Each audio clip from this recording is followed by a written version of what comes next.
खत्म करने की ये एक तरह की साजिश है। और रही बात एक डेमोक्रेटिक स्पेसिस को खत्म करने की चीज़ है, क्योंकि एक आप देख सकते हैं उन्नाव में भी ऐसी घटना हुई है कि होली वाला त्यौहार मनाया जा रहा है, उसमें अगर एक मुसलमान मना कर देता है कि रंग नहीं लगाना है तो वहाँ पर उसका खत्म कर दिया जाता है। ये कितनी तरह के लिंच यहाँ पर होता है। संभल में आप देख सकते हैं कि किस तरह से वहाँ पर खत्म कर दिया गया है। तो इस देश की सरकार ने एक फेक नैरेटिव बनाया है ताकि ये एक तरह का जो क्या बोलते हैं भाईचारा है वो खत्म करे। इस देश का आदिवासी उन्होंने नक्सली बताया है, इस देश के मुसलमान वो आतंकवादी बताए हैं, इस देश में जो पढ़ने लिखने वाले छात्र हैं या जो अवैध छात्र हैं वो सारे के सारे छात्रों को ये अर्बन नक्सली बताते हैं। और जो उतना भी किसान मूवमेंट में देखेंगे आप देखिएगा उसको एक खालिस्तानी करके इन लोगों ने नैरेटिव पेश किया है। ये लोग इसी तरह से तमाम मूवमेंट्स को ख़त्म करते हैं और उसके भीतर ही मतलब जैसे अगर आपने आप बात की कि गरीबों के लिए वो क्या करता है वक्त बिल, तो बहुत काम करता है वो उसके लिए, क्योंकि इस देश की सरकार नहीं करती है मतलब इस देश की सरकार किसी भी महिला के बारे में नहीं सोचेगी, किसी भी देश के ऑप्रेस्ड कम्युनिटी के बारे में नहीं सोचेगी, बल्कि उनको टारगेट करेगी। आप जितनी आदिवासी ज़मीन है आप जाकर देख लीजिए, वहाँ पर भी वो इसी तरह से उनको ख़त्म करती है और वहाँ उनकी ज़मीनों को हड़पती है। तो ये पूरा का पूरा साफ एजेंडा है जो कि एक रंग में रंगने के साथ साथ वो एक एजेंडा लेकर चल रहे हैं और इसी के साथ साथ वो अंबानी अडानी के हितों का पालन कर रहे हैं। बिल में संशोधन होगा तो महिलाओं को हक मिलेगा। कौन सा संशोधन? पहले से उसमें महिलाओं का अधिकार है। वहाँ पर जो सीटें हैं जो मुस्लिम महिलाओं को मिला, यहाँ पर इस देश की सरकार ने मुस्लिम महिलाओं को कौन सी सीट दी है?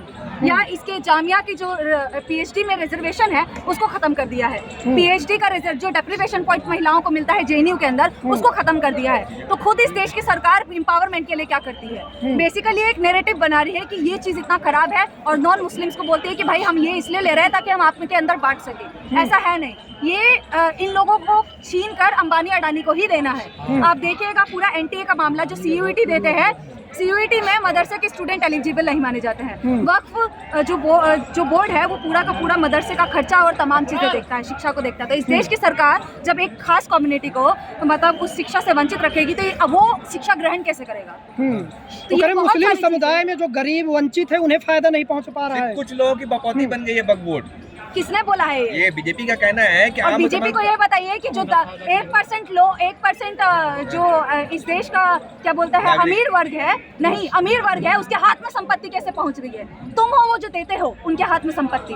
पूरी जमीनें आप वहीं से लेकर और अंबानी अडानी के हाथ में सौंपते हो और वहाँ पर वो कंपनीज खोलते हैं। अपने ही देश के लोगों को उन्होंने लेबर बना के रखा हुआ है।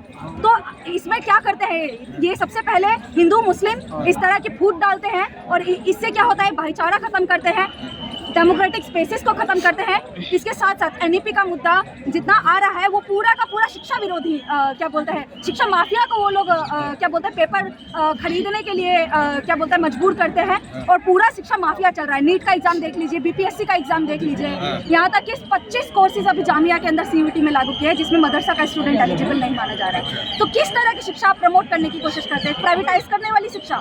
कौन सी मीडिया है आपकी? कौन सी मीडिया है आपकी? गोदी मीडिया है ना? तो अच्छे से बता दो अपने सरकार को।